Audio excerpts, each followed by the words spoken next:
ए मूर्ख, तू इस मनुष्य शरीर को प्राप्त करके चाहे जितना धन कमा ले, चाहे जितना भोग भोग ले, यहां से खाली हाथ जाएगा। तेरे नेत्र बस रूप देखने में, इंद्रियां भोगों में, शरीर नाना प्रकार की वासनाओं में लगाए हुए हो, क्या तेरे हाथ लगेगा? नरदेह मिदम बहु साधना कम।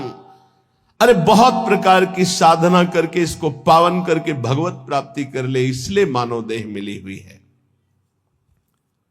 किनको भगवत प्राप्ति होती है? कैसे आचरण होते हैं जिनसे भगवत प्राप्ति होती है? बोले भगवत साक्षात्कार के लिए ये बातें अवश्य होना चाहिए। पहला, गुरु चरणाश्रय। दूसरा, गुरु मंत्र नाम का अनुष्ठान। तीसरा, गुरु की आज्ञा के अंतर्गत साधु सेवा। चौथा, भजन में प्रतिदिन उत्साह बढ़ाना और दुखों को धैर्यपूर्वक सहना। मंत्रानुष्ठान, नामानुष्ठान, संत सेवा, उत्साह, धैर्य, ये गुरुदेव के शासन में रहकर पक्का भगवत साक्षात्कार हो जाएगा, यदि गुरुदेव के शासन में रहकर अहंकार न करे तो। अगर गुरुदेव का शासन न स्वीकार करे तो ये साधन करते हुए अहम पुष्ट हो जाएगा और किसी न किसी महापुरुष का अपराध बन जाएगा, जिससे आपका भजन निष्फल हो जाएगा, भगवत साक्षात्कार नहीं हो पाएगा। इसलिए मंत्रानुष्ठान, नाम जप का अनुष्ठान, गुरु सेवा, संत सेवा, उत्साह, धैर्य, ये सब गुरु अनुशासन में करे, गुरु आज्ञा। आज संत सेवा का भाव है, आपकी अनुमति हो, आज्ञा हो, आज ये अनुष्ठान, आज ये हर बात, अब जो ही कहां करें हम सोई, आयुष लिए चले निजदासी। पहला। दूसरा, हर समय विचार करते रहो कि यहां कभी भी श्वास रुक सकती है, इसलिए मुझे यहां किसी से प्रेम ना होने पावे। ये बहुत सावधानी की बात है। मुझे यहां किसी से प्रेम ना होने पावे, नहीं उसके लिए मुझे लौटना पड़ेगा। जैसे हिरन से प्रेम हुआ तो आना पड़ा ना हिरन रूप में। यहां मुझसे किसी से द्वेष ना होने पावे। दो बातें देखनी, यहां प्रेम का तात्पर्य राग है और द्वेष। अगर ये दो हुए तो फिर आना पड़ेगा। लेना और देना, तो बाजार बंद नहीं होगी, न लेना न देना, मगन रहना। कबीरा खड़ा बाजार में, सबसे पूछत खैर, ना काहू से दोस्ती और ना काहू से बैर, समान भाव। तीसरा, ये भगवत प्राप्ति के लिए अत्यंत अनिवार्य है। पहला है गुरु प्रदत्त मंत्र, गुरु आज्ञा से ही संत सेवा, मंत्रानुष्ठान, नाम जप अनुष्ठान, उत्साह और धैर्य। सावधानी ये कि कहीं अहंकार ना आ जाए, कहीं किसी संत का भूलकर अपराध न बन जाए। ये दूसरा, संसार में सदा रहना नहीं है, कभी भी कोई भी श्वास हमारी आखिरी हो सकती है, इसलिए हमें यहां किसी से प्रेम नहीं करना, क्योंकि हमें जाना है यहां। ना किसी से द्वेष करना है, सबसे भगवत भाव से। तीसरा, हमें प्रभु की प्रगट सेवा करके मानसिक सेवा में प्रवेश पाना है। मानसिक सेवा सब सेवाओं में महान सेवा होती है, पर वो बिना शरीर से प्रगट सेवा किए मानसिक सेवा की सिद्धि नहीं हो सकती। मानसिक सेवा से भगवत प्राप्ति बहुत जल्दी होती है, पर मानसिक सेवा प्रगट सेवा से होती है। चौथा, सब साधनों में सर्वश्रेष्ठ साधन और साध्य नाम पाया गया है। नाम, जो चलते फिरते, उठते बैठते, खाते पीते, हर समय नाम जप करता रहता है। 24 घंटे चेतना जब है तब नाम चल रहा है। ये नाम जप का अभ्यास अंत समय के लिए किया जाता है। कि जब हमारा आखिरी समय हो तो नाम जब हमारे हृदय में गूंज रहा हो।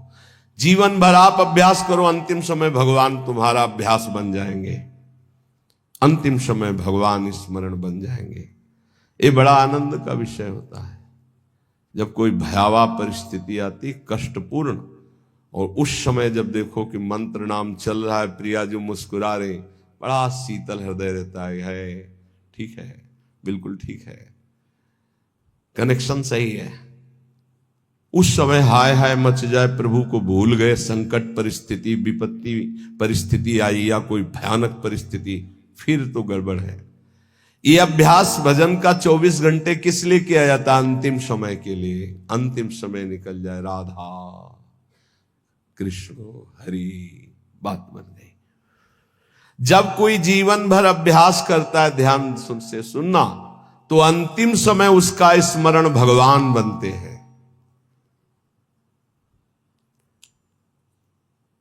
भगवान में अनन्य भाव आ जाना, बस बिल्कुल भगवत साक्षात्कार होने वाला ही है।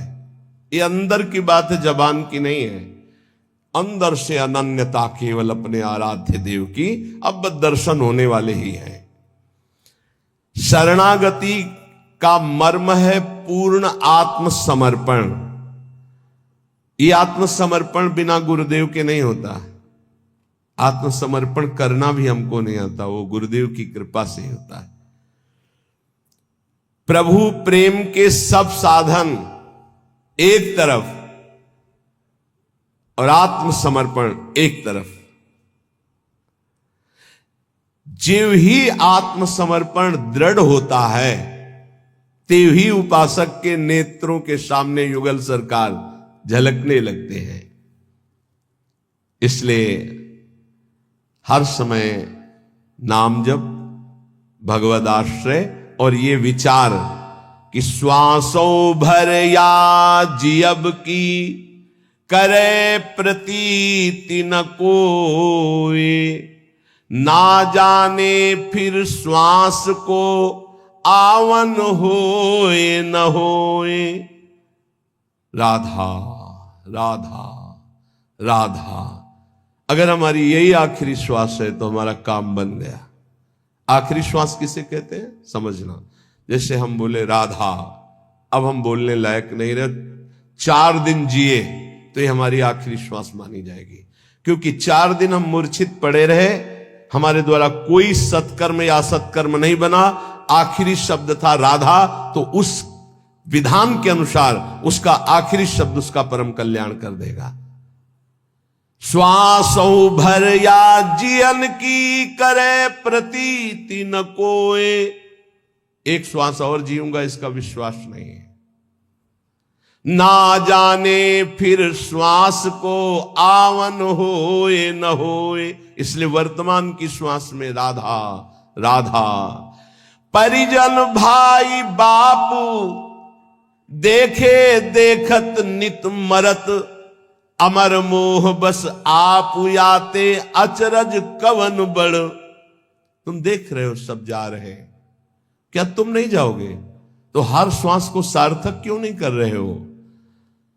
सोई निषिद्ध अरुत्याज सो जाते बिसरे नाम। वही निषिद्ध है, वही त्याज्य है, वही दुश्मन है जिसके संग से नाम भूल जाए। त्याग सूत्र ये राख मन विधि जपिबो हरि नाम।